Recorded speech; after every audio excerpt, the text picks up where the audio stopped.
All right, well, we're so excited to have so many of you joining us tonight. You know, this is fresh on our minds since both Dr. Mayfield and myself will be walking at the end of this month. And it's been quite the journey we're excited to share with you and hope that we can, some of the questions that came up for us as we were exploring our options will be something that would be helpful to you. So our agenda tonight, we're just going to get to know each other a little bit so we can tailor our presentation towards what your needs might be, and then talking a little bit about finding the right fit, highlighting our experience with our program at Cal State Fullerton, and then offering some words of advice and leaving you some time for some Q&As at the end. But first I wanted to introduce myself. This is me, my family, my husband Mike, and my 3 kids. 2 of those children go to Cal State Fullerton. So it's kind of fun to run into them at work from time to time. And I teach at Cal State Fullerton in the multiple subject credential program within the Department of Elementary and Bilingual Education. There in the center, those are my students that are earning their multiple subject credential as well as their master's degree, curriculum and instruction. And I've been doing this for 20 years now, and they are the reason why I love teaching. I do miss the little ones because I did have experience in public school as well, but I love working with pre-service teacher candidates. And then the picture on the far right is my dissertation committee, which plays a big role in how you complete your program and how much you enjoy it and the guidance that they give you. So I'm very appreciative to Dr. Margolides and Dr. Domini, who were both on my committee. And my third person, Dr. Zarate, was on sabbatical and in Spain, so I could not get a picture with her that day. Hello, everybody. I'm Kristine Mayfield, and basically everything that Kim just said, you could kind of just, swap out different husband and children, different students, different committee. Our stories are very, very similar. I'd just like to welcome Kai, and who else do we have? Nancy, Lynette, Jenna, Julia, Catherine, Mena, and Adam. Thank you all for joining us here today. Tonight. Nice to see you. So the picture that says my family, those are my children and my husband, and that was us just minutes after I finished defending my dissertation. So hopefully not in the too far future. You'll have a picture like that too if that's your choice. And my students are in the middle. They are holding up hearts because they're the heart of everything I do, truly. And then my journey was with my dissertation committee, that right there on the far right. Kim and I both have our email addresses on our contact screen. So feel free to shoot us simple questions or big questions. We don't mind being contacted. And truly, sometimes when Kim and I were both shopping for our doctorate program, we really had some simple questions that we just needed a quick answer. So feel free to use us as that kind of resource. Thank you. Next slide, Kim. Thank you. If you look at the chat that Dr. Gotro mentioned before introducing us, we're on slide 5 now, and we'd like you to add to the chat, if you don't mind, your name. You could put your first and last or whatever you want it to go by.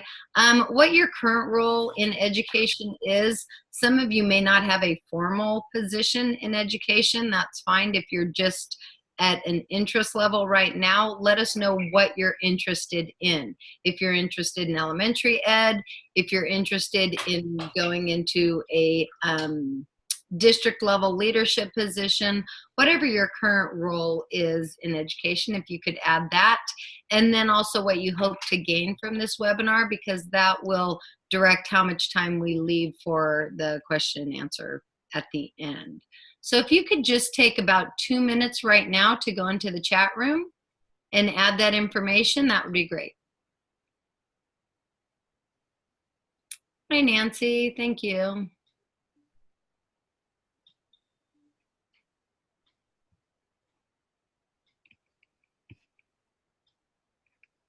That's a great idea about muting your microphone.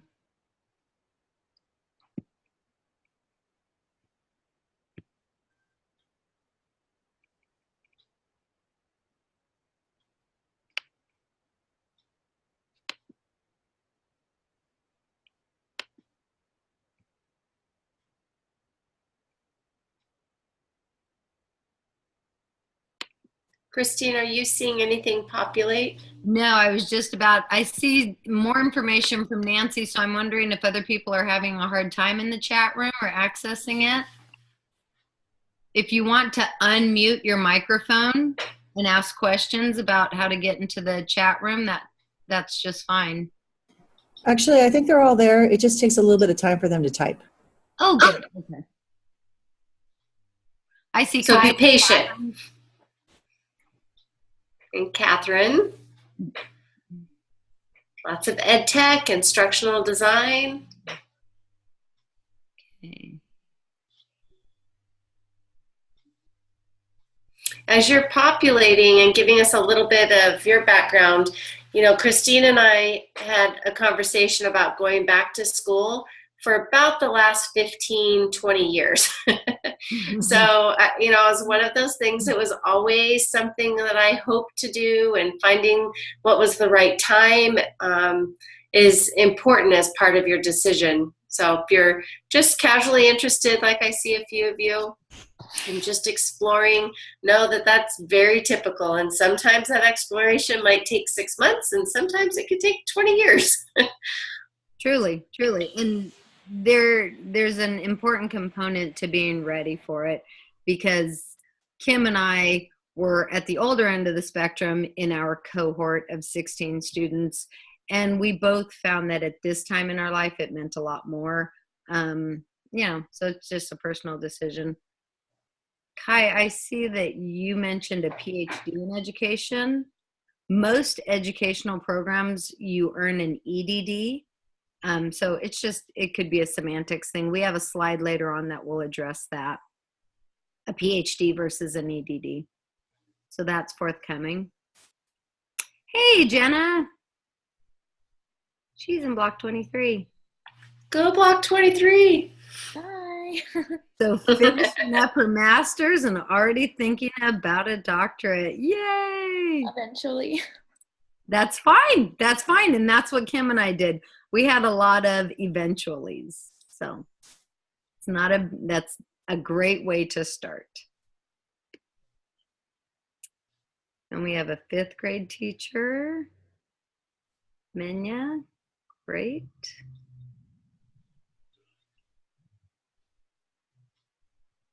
And kind why of, they can go ahead.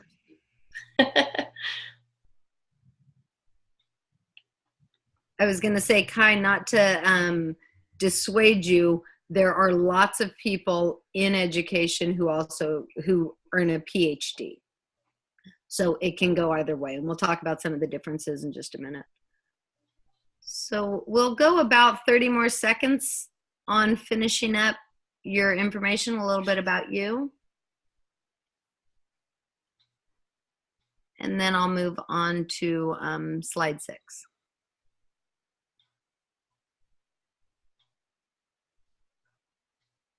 Julia, we placed lots of our student teachers in Test and Unified, and it's always great to have paraeducators that come into the credential program. You have some great experiences entering into a teacher education program, and wise for you to be thinking even further steps down the road and earning or pursuing your doctorate, because some of the work or the research that you might do that's related to your initial credential might end up being something that you expand upon for a doctoral work. I'll respond to just one more thing, and then we'll move on to slide 6. Adam, you talked about knowing more about the community college leadership program. So we'll hit on that when we talk about our experience at Cal State Fullerton, because Cal State Fullerton has 2 different approaches to the EDD program. One is specific to K-12, and one is specific to community college. So it's kind of like a different emphasis. All right, I think we'll go to slide 6. Thank you. So Kim and I both started talking about graduate school and looking for a doctorate program, like she said, about probably 10, 15 years ago. And what you'll find when you start looking at your choices with graduate school is it's kind of like when you're looking at getting your master's degree. You want to see the institution, you want to see what their approach is, and you want to make sure that you align with that approach. When we were looking at different graduate schools, we considered Cal State Fullerton primarily because we work there and we know the institution. We know their electronic management systems. We knew a lot about the institution and the approach. So we also looked at some others with regards to price, with regards to the logistics, how much of it was online, how much of it was face-to-face, what the time frame was. Your EDD programs are typically shorter than your PhD programs, but again, that's a personal thing as far as how long you want to be in the program. And what we both found was that we liked the approach that Cal State Fullerton took. We liked the timeline. The price was right. But again, looking very carefully at the mission statement of the institution is really important. Cal State Fullerton's program has a very strong JEI component, which is just equitable and inclusive education, and that is pervasive throughout all of the courses throughout the degree program. So, for example, if just equitable and inclusive education is something that I did not want as a focus for me personally through my doctorate program, then that would have been tough, because I may have felt like, why is this being pushed and emphasized in every one of my courses? So just like you did with your master's program, you'll want to do that with graduate school as well. You'll want to do that with your doctorate program. Next slide, please. And you can populate that, Kim. We looked at a few things when we were deciding, when we were making the decision. And one is, what are the goals of the program? Making sure that those align with your goals as well. Next slide. Yeah, thanks. You can go ahead and populate all of those. Thanks, Kim. The application process, some of them are more costly and much more in-depth than others. They all include an interview. All of the ones that we looked at, you're probably going to have to do a video conference, or in the case of Cal State Fullerton, they were face-to-face interviews. So looking at the application process can also give you an idea of how the program is run.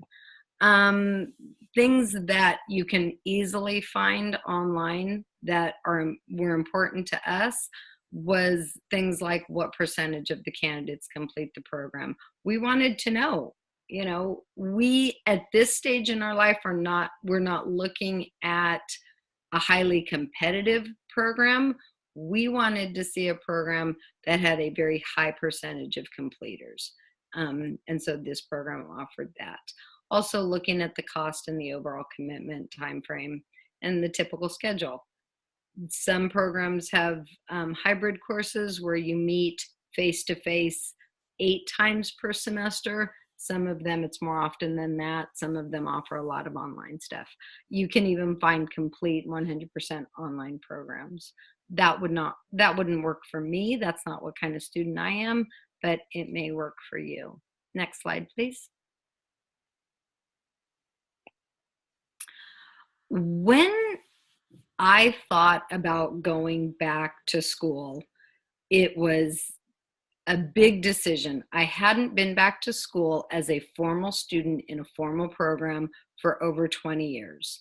So everybody in our cohort, we had 16 people in our cohort, and there was at least a 25-year span in age and people came from all different kinds of backgrounds and jobs in education. But we were all good candidates, which is why we ended up in the program. And it was these things. It's things that you need to make sure you have. You need to make sure, I'm trying to move my screen a bit. Ask yourself these questions. Are you passionate for scholarship? Looking at yourself as far as your self-motivation and moving yourself along more independently than you might want to be. For me, it was really intimidating, and I was afraid of going back. And I almost felt like I wanted somebody to hold my hand. But, I had Kim for a while, and we did hold each other's hands, and we will talk about leaning on other people for support. But really, at this stage of the game, you can't say to your teachers, well, nobody told me. You can't say, to your group mates, well, I didn't know that. You have to take ownership of what is expected of you, and you have to be ready to perform at that level. You really do. It's different than the master's program. A lot more is expected of you as an individual, and a lot more is expected of you to get things going, like your dissertation topic, and we'll talk about that in a minute. You can read the rest of the RU bullets. And then the other part in the center of the slide, do you have a curiosity to understand? Do you have something that you're really interested in? And then down at the bottom of that column, where it says, do not appear in a graduate program to look around for something, wondering if something will show up. By the time you get to your graduate program, you should have an idea, not a specific topic of what you plan to study, but you should have an idea of your interest. When you enter a master's program, what Kim and I have found typical of our students is that they enter the master's program not knowing what their thesis is going to be about. Still shopping around, still looking about, considering what they're interested in. When it comes to your doctoral program, you want to have an idea. Like I said, not a specific topic, not fine-tuned just yet, but you want to have an idea for what you're going into, because most doctoral programs, you'll start your research and you'll start building your references from day one. So when we started, Kim knew immediately that science was her expertise, and this is what she wanted to be known as an expert in, inquiry-based science instruction. And I knew that I wanted to focus on the teacher, not students, not achievement, but I wanted to focus on the teacher and what she had to share with her students. So that is something that I do recommend thinking about critically as you go through the application process and then as you begin your program. And then that final column, you really need to be honest with yourself and ask yourself, can you really have a sustained interest in one topic for 3 years or so? And can you maintain that really high level of effort and self-motivation to get through it? Because there's times when you look at each other and you look at yourself and you're like, why did I do this? But it's okay, because you get through it and you lean on your friends and you manage your way through it. Next slide, please. You can populate that one too. When we look at, I'm sorry, Kim, go ahead.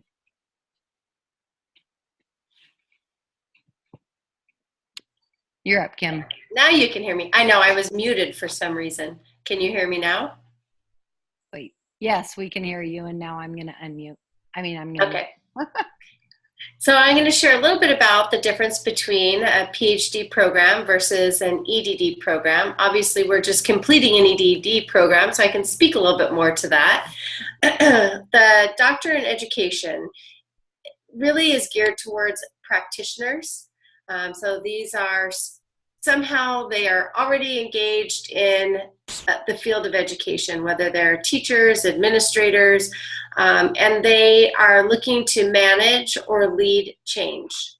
So looking at what's currently going on in education and wanting to impact that. Typically, an EDD program is 60 units in length, takes anywhere from 3 to 4 years. They're usually geared to 3 years, but you'll find that in most programs there's a little bit of a range because it depends on how your writing goes. Once you get to the point where you're writing your dissertation, some people move a little bit quicker through that depending on where they're at with their topic and their questions. And then just life, things come up that might have you have to pause a little bit and then come back to it. So most programs offer a range like that. An EDD also looks at applying research. So you are going to be exploring something with the intent of creating change, somehow improving the field, and then using what you find to actually implement in your work. And then for an EDD program, you're adding to existing research to improve practices. So you're not necessarily creating new research like you would with a Doctor of Philosophy in a PhD program. So you're adding to the research. With a PhD program, it is more geared towards a researcher. So if you are someone who knows that this is something that you're going to want to spend a lot of time doing, in developing research questions, going out and investigating and finding out the answers, then you'd spend more time as a researcher versus more of that academic practitioner-based program. You also, in an EDD program, in a PhD program, you drive change through the research. The units vary by program. You'll also find that most PhD programs take anywhere from 4 to 6 years. Some take a little bit longer than that. And then the focus is on contributing to research. So generating new lines of research, contributing to what you see out there, and then developing new research. This link at the bottom is really helpful, and if you wanted to dig a little bit deeper to look at the differences between a PhD program and an EDD program. So I'd like to share with you a little bit about Cal State Fullerton's EDD program. Again, each program, even though most are 3 years or so, they still look different. So I encourage you to go onto those websites or prospective university websites to check them out. At Cal State Fullerton, of course, I would highly recommend it. I think they have an excellent program and it really fit my needs, and I think even after 25 years in education, I'm a different educator as a result of going through this program. It's 2 years of coursework, so our semesters or our terms were fall, spring, and summer. So we'd have just a couple weeks off in between each of those terms. It was 8 units per term. 6 of those units were assigned to various courses, and 2 units every semester was dedicated to your dissertation work. So that's where it varies a little bit from a PhD program. In most PhD programs, your first 3 years are dedicated to your coursework, and then you transition into your dissertation work, where in an EDD program, it's pretty intense in terms of you're doing both at the same time. So basically 2 classes a semester plus a 3rd course, which is geared towards helping you move through that dissertation work. And then you have 1 year for the writing of your dissertation. It's interesting, though, I wanted to point out that at the end of year 2, you already have a solid draft of chapters 1 through 3. So you start off that 3rd year with having 2 chapters left to go. So there's a total of 5 chapters. In terms of getting the most out of your program, Kristine, was this your slide or mine? I don't want to step on your toes. Okay, so you want to make sure you do the reading. It's just like, I mean, I'm sure you tell your students, we tell our students, you get out of your program what you choose to put into it. And at my age and where I was at, this was a big decision for me. I wanted to make sure that I soaked up everything that I could. So I really did stay on top of the readings, and not everybody in our cohort did, but it becomes pretty obvious through the coursework and through conversations, and especially when you're doing various assignments, that doing the reading makes a big difference. So do the reading, don't skip the assigned articles. Just know going into a doc program that whether you choose an EDD or a PhD, you are going to read a lot. In fact, these glasses I did not wear before entering into a doctoral program, and then I blame it on the doc program. So you're going to build your research base, and so the more you're reading, you're helping yourself, because you're going to read something that triggers some passion and interest that might end up leading into your dissertation work or help guiding those questions that you'll be developing anyways. You also want to make sure to make friends to support each other through. You know, we spend a lot of time with your cohort, and not only do you spend a lot of time and develop these friendships, but I'd be reading an article and think of a cohort member that had mentioned perseverance, and all of a sudden I'm sending a couple articles their way, and vice versa. So you really support each other through, and it makes all the difference in the world. And just, I learned so much because we had principals and district administrators and teachers on special assignments. We had teachers that were fairly new to the classroom. So all different roles, private school, public school. And then you just want to write often. It was like Kristine had shared for her, she'd been out of school for a while, and that was the most intimidating part for me as well. I hadn't been necessarily a student in 20 years. So just getting into the habit of writing and academic writing, and not taking breaks in between. And that becomes especially important when you start working on your dissertation. But I use that motto even doing assignments. As soon as I knew of an assignment, I'd create an outline. As I was doing some of my readings, I'd start dropping in bullet points. So I was constantly just keeping it fresh.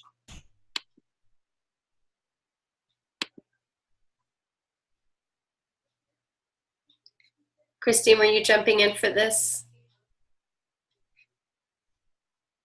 If you already know a topic that you're passionate about, like for me, Kristine shared, mine was science. I was really interested in inquiry and inquiry-based science and how that might translate into classrooms.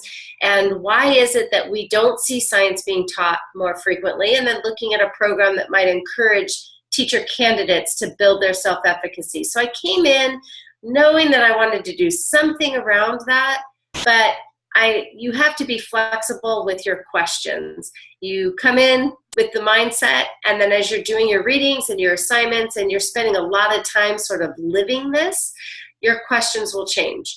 And for me and for many of our cohort members, we would come in with too narrow of a focus, and then you do readings and all of a sudden your topic is too wide and you have to narrow it back down again. So it's this malleable notion or topic that you're looking at, and it's not until your third year that you're really honed in and ready to write that chapter 4 and 5. My other advice would be to make sure you talk about your work. Talk to your significant others, your family members, your cohort members, because if it lives just in your head or if it's just living on paper, it's not as real. And you become more and more confident with what you're doing the more you talk about it. And then reading, like I said, you will read a lot. I always had articles or textbooks in my car, so if I was at the doctor's and sitting for 45 minutes, I made good use of it because I would sit and do my reading. So just constantly having that with you. And then creating your own way to organize your notes. Some of our friends would use Evernote or OneNote and keep their notes electronically. Others were paper pencil. And so just know that there needs to be some sort of a way for you to catalog the notes that you're taking, so that when it comes to the writing of your assignments as well as your dissertation, you have some way to go back and find what you've read.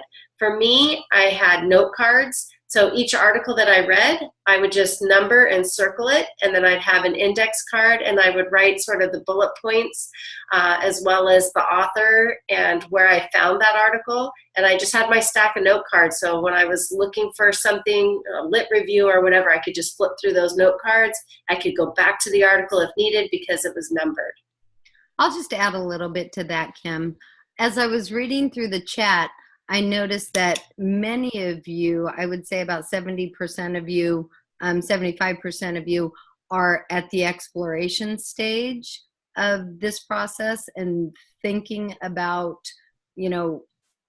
do I really want to do this, and when would be the good timing for it?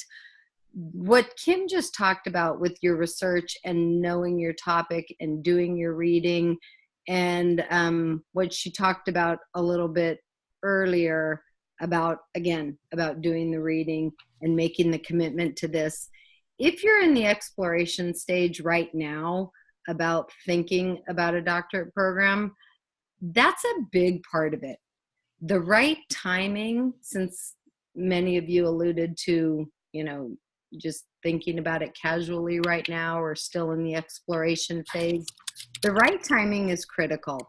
Make sure that you're ready to really make a commitment to the program, and that the people around you know that this is going to take over much of your life and all of your spare time. Kim and I were in a program that was 3 years, and that included summer semesters. So for me, it was my work, and then my doctorate program, and then trying to squeeze in my family as much as I could. But my family also understood that, this is temporary, but it's long temporary. It's a long time to be committed to something so much.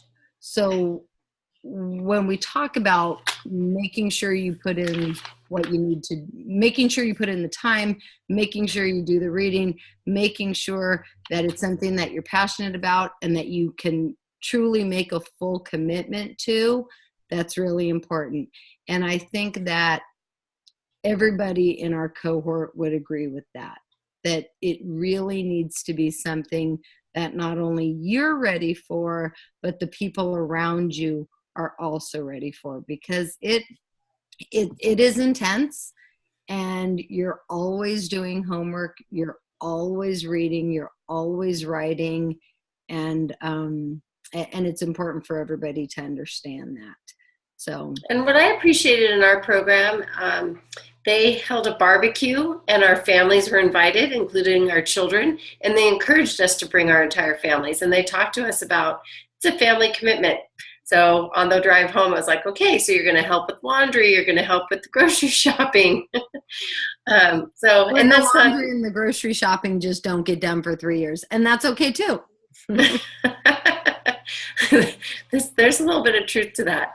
So when we talk about how overwhelming it can sometimes be, and as much reading and writing as you're doing, I will tell you that if I could do another program and it was free, I would sign back up and do another one tomorrow. I loved every minute of it, and I learned so much and grew so much. So as overwhelming as it sounds, just know that I would absolutely do it again if I could. And you have other people at the other end of the spectrum that I am grateful that it's over. I wouldn't do another program again. I've learned everything that I want to learn from this program. But what I am very excited about is how it has rejuvenated my passion for things that I thought I knew a lot about. And now I really think I'm so much more educated in that specific field. And now I'm really excited to move forward and apply it. You'll have all different people in your cohort. Most programs do that. They use a cohort model.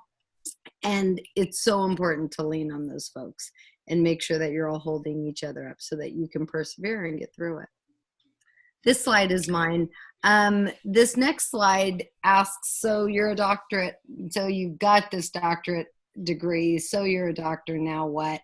There's some pretty common practices that, or fields that people move into with their doctorate degree, common to EDD and PhD. PhDs, you're looking at people who really move into research and move into a lifetime commitment of research. And there are a lot of PhDs in the field of education, but we're starting to see a lot more EDDs pop up as well. The lists are there, and you could certainly look, you could certainly do searches and see other common positions. But from looking at the chat, I think those that would be most applicable to the folks here in the webinar today are on the EDD position side, your educational administrators.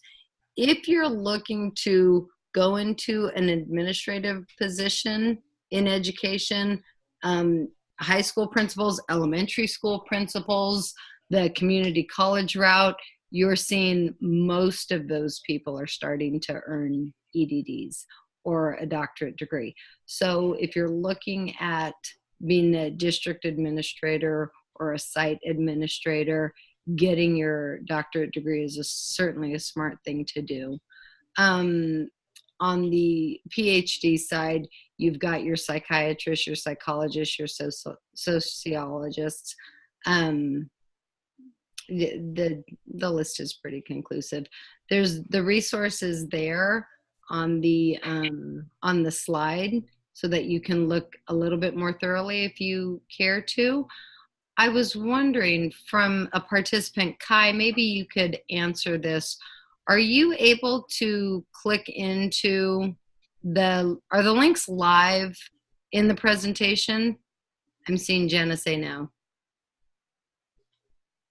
So we can drop those links into the chat. Yeah.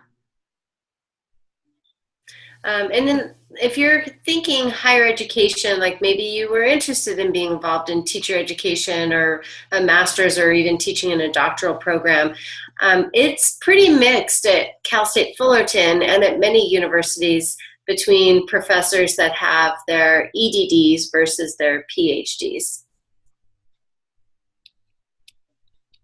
Jenna, Kristine, are you dropping links in? Yes.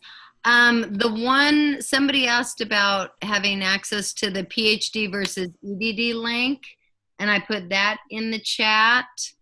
And then this one, so you're a doctor, now what? I just put that one in. Are they accessible live? Are they live links, Jenna? Could you let me know?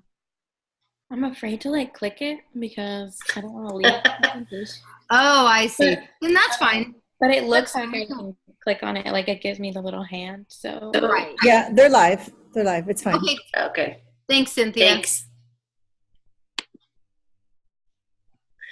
So we'd love to hear from you, whether you want to put your questions in the chat or if you'd like to unmute to ask some questions. And it can be about anything.